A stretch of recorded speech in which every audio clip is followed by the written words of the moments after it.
Again, good evening, everyone. My name is Chief Sean Barnes, Shonbarnes. I'm going to give you a detailed briefing of everything that happened today and include some new information that was not available earlier, as I promised. The Madison Police Department responded to a mass shooting at the Abundant Life Christian School today. Officers were dispatched to the school, which is located on the city's east side at 10:57 a.m. They arrived to find multiple people suffering from gunshot wounds. 3 people, including the shooter, are dead. The shooter has now been identified as 15-year-old Natalie Rupnow, who went by the name Samantha. She was a student at the school, and evidence suggests she died from a self-inflicted gunshot wound. The official cause of death will be released by the Dane County Medical Examiner pending the conclusion of their examination. She was pronounced deceased while in transport to a local hospital. A teacher and a teenage student were pronounced dead at the scene at that school. 6 other students and a teacher were injured and taken to area hospitals. 2 students remain in critical condition and have life-threatening injuries.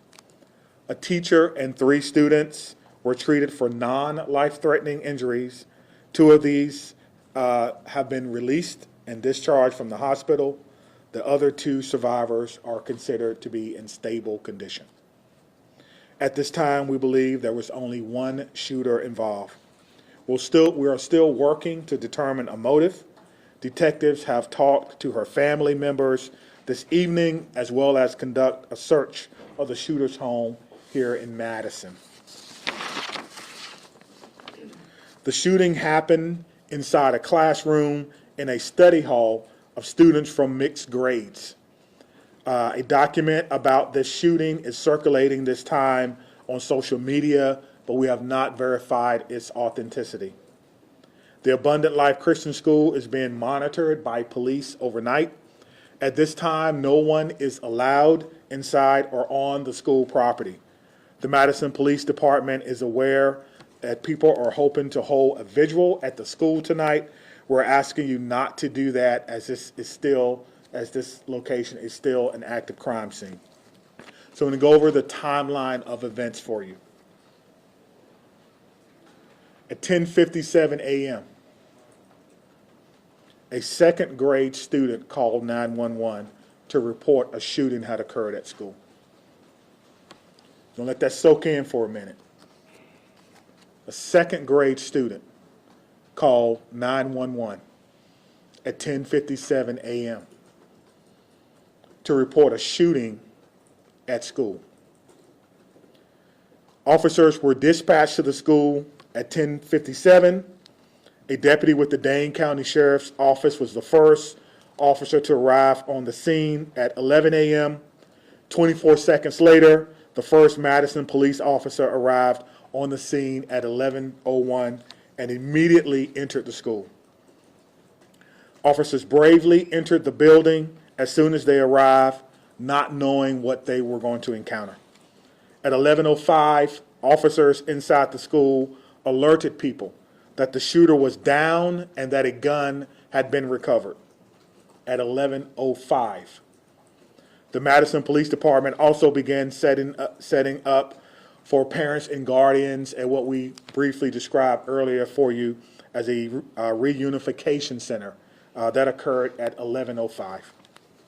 The Madison Fire Department was dispatched to the scene at the same time. They arrived at 11:05 and began linking up with officers who were also inside, and they were instrumental with providing aid to victims who were suffering from gunshot wounds, potentially saving lives. The first public notice about the shooting was posted on the Madison Police Department Incident Report website at 11:13 a.m.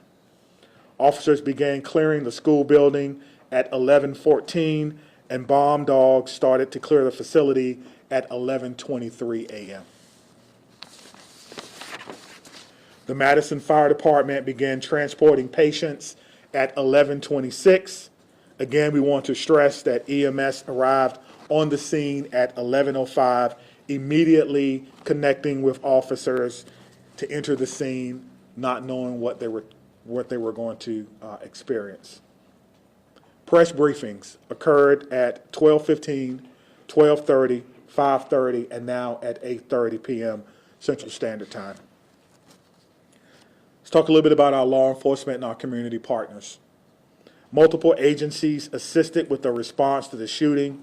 The Madison Fire Department and several other Dane County and EMS agencies, the Dane County Sheriff's Office, the University of Wisconsin Police Department, the FBI, the ATF, all have played major roles in our response and in our investigation. We also want to acknowledge UW Hospital as well as St. Mary's Hospital for their work in treating the survivors of today's school shooting. Community resources. There are resources available to anyone needing help or needing someone to talk to.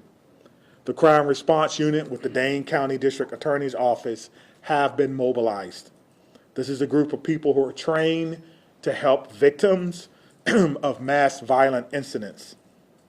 This group is made up of social workers, attorneys, victims, professionals, former law enforcement, and other stakeholders in our community. If you need assistance, you can contact the Crime Response Program between 8 and 5 during the daytime. I'll give that number again, 608-284-6908, and you can reach them after hours at 608-376-0164, 608-376-0164 after hours. The Wisconsin Department of Justice's Office of School Safety and Office of Crime Victim Services are also providing resources during this critical time.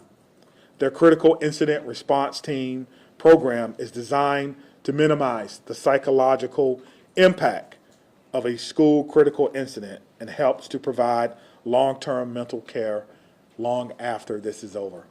And I don't know how we can minimize what has happened today, but we're going to do the best we can to provide services for all these children and staff. We cannot forget the staff who bravely took care of their students during this harrowing time. We also want to thank employees of the Dane Healthcare, which we spoke about before. Again, the clinic shut down for the day, and employees assisted with our unification process. We've also seen an outpouring of support from various community groups and businesses: Twisted Ground Coffee, Greenbush Bakery, Ian's Pizza, Culver's, Mission Barbecue, Starbucks, Salvation Army, and all who donated food for the Unification Center so our children could get fed and be taken care of while they waited to be unified with their loved ones. So a lot has gone on today. I can tell you that it's not over. I can tell you that our officers and our detectives and our investigators will have to be told to go home. No one is thinking about going home right now. They're going to still work as long as they can to find as much information as they can. Obviously, we want to have some daylight tomorrow, so the crime scene is locked down at this particular time, but the officers and detectives and investigators continue to work. This has been a rough day for our city. This has been a sad day. This is going to be a day that will be etched in the collective minds and memories of all those from Madison. It's been a long day for you as well. Thank you for covering it, trying to get the information out to the public as early and as often as we can.